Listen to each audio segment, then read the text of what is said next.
Welcome my dear students. हम लोगों ने we have read and learn the chapter the land of the lost. हमने chapter पढ़ लिया है the land of the lost. इसका पीडीएफ भी आपको भेज दिया गया था जिसमें क्वेश्चन आंसर और एक्सरसाइज का पोर्शन था। अभी हम इस चैप्टर में ग्रामेटिकल पोर्शन डिस्कस कर लेते हैं। आपने पीडीएफ में से आपको अच्छे से अच्छी हैंड राइटिंग से फिर कॉपी मेंटेन करना है और आई होप आप लोग कर रहे होंगे। पीडीएफ आने के बाद आप अच्छे से कॉपी मेंटेन करिए ताकि आपका नेक्स्ट जो यूटी आने वाला है और एग्ज़ाम आने वाली है उसमें आप अच्छे से प्रिपेयर कर सकें। ठीक है। इसमें आपने मल्टीपल चॉइस क्वेश्चन आपको भेजे गए थे, उसके आंसर भी आपको इनके जस्ट नीचे दिए थे और रीड एंड आंसर में जो क्वेश्चन आंसर थे उसके आंसर भी आपको मिले होंगे। ठीक है।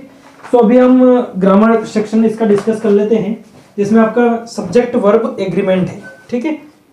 सब्जेक्ट वर्ब एग्रीमेंट क्या होता है कि जब हम इंग्लिश में सेंटेंस बनाते हैं तो सेंटेंस में होता क्या है कि जो सब्जेक्ट यानी जो कर्ता होता है ना, जैसे आई वी यू दे, तो सब्जेक्ट के हिसाब से उसमें वर्ब काम में आती है। जैसे अगर सिंगल सब्जेक्ट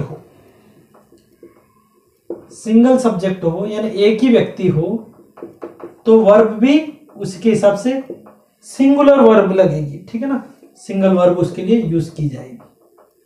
लेकिन अगर प्लूरल सब्जेक्ट तो उसके लिए वर्ब भी प्लूरल यूज की जाएगी। ठीक है, ये आपको अभी एग्जांपल से पता चल जाएगा। ठीक है, सिंगल सब्जेक्ट के लिए सिंगल वर्ब और प्लूरल सब्जेक्ट के लिए प्लूरल वर्ब।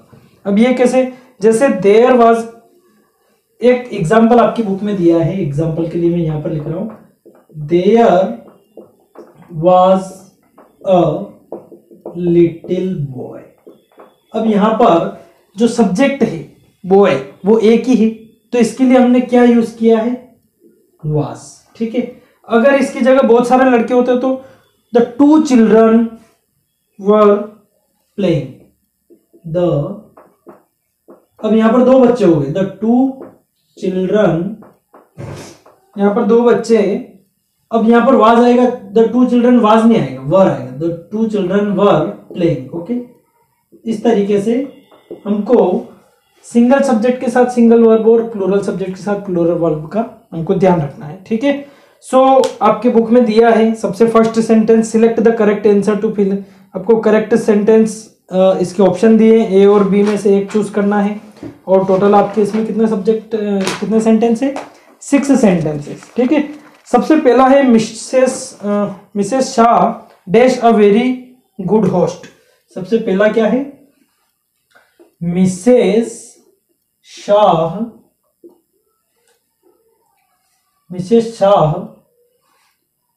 अब इसके बाद डैश है, Mrs Shah a very good host, a very good host यानी बहुत अच्छे, मिसेस शाह एक अच्छी होस्ट है तो इसके लिए इज आएगा कि आर आएगा, तो मिसेस शाह एक ही है।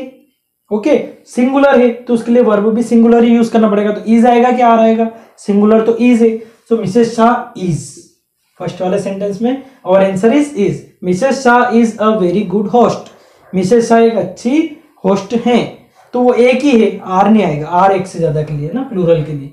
सेकेंड सेंटेंस आपके इसमें जो है, the food dash delicious, the food dash delicious. ठीक है। खाना अच्छा था तो खाने को एक ही में गिनते हैं तो वाज आएगा कि वर आएगा, तो यहां पर फूड, द फूड वर आएगा कि वाज।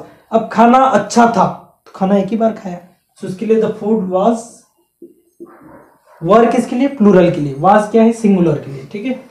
थर्ड सेंटेंस है, some of the fruits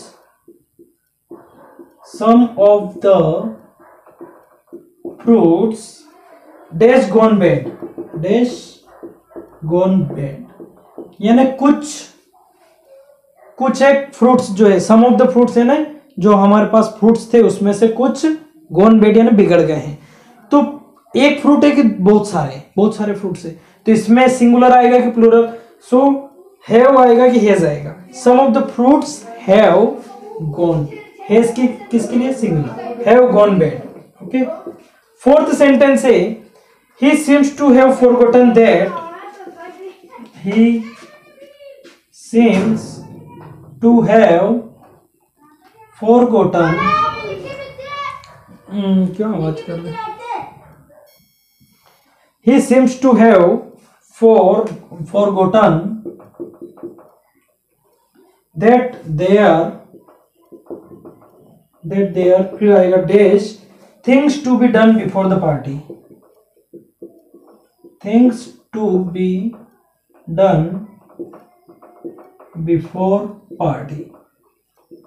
क्या मीनिंग हो रहा है? He seems to have forgotten, वो ये देखना भूल गई थी dash things to be done before, यानी पार्टी से पहले कुछ चीजें करना वो भूल गई थी। तो इसमें इज आएगा क्या आर आएगा? So he seems to have forgotten that there are things, things एक है कि दो है? ज्यादा है, सो देयर आर थिंग्स, क्या आएगा? आर। ओके, फिफ्थ में सम of the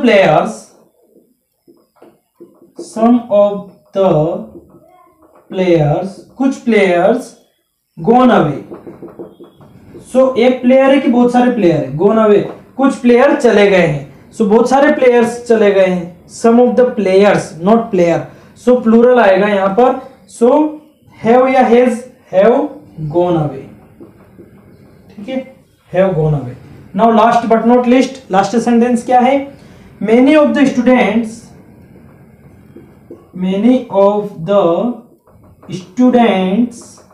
dash against the tuition fee hike, against the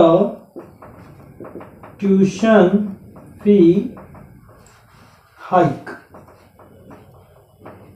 many of the students dash against the tuition fee hike, यानी बहुत सारे स्टूडेंट्स जो ट्यूशन फी हाइक हुआ है उसके विरोध में थे। ठीक है, अगेंस्ट यानी विरोध में थे। तो एक स्टूडेंट विरोध में था कि बहुत सारे? बहुत सारे, प्लूरल आएगा। सो आर, क्या आ जाएगा? Plural. Many of the students are against the tuition fee. So plural में आर आ गया, यहाँ पर हैव आ गया, ठीक है, इधर आर आ गया है, इधर वाज, इज, ठीक है, और इधर हैव। इस तरीके से आपके 6 सेंटेंस में सब्जेक्ट वर्ब एग्रीमेंट हमने फिलअप किया है, और आप पीडीएफ में देख के अच्छे से चैप्टर कंप्लीट करिएगा। नेक्स्ट वीडियो में आपको नेक्स्ट चैप्टर स्टार्ट करेंगे। Okay, bye.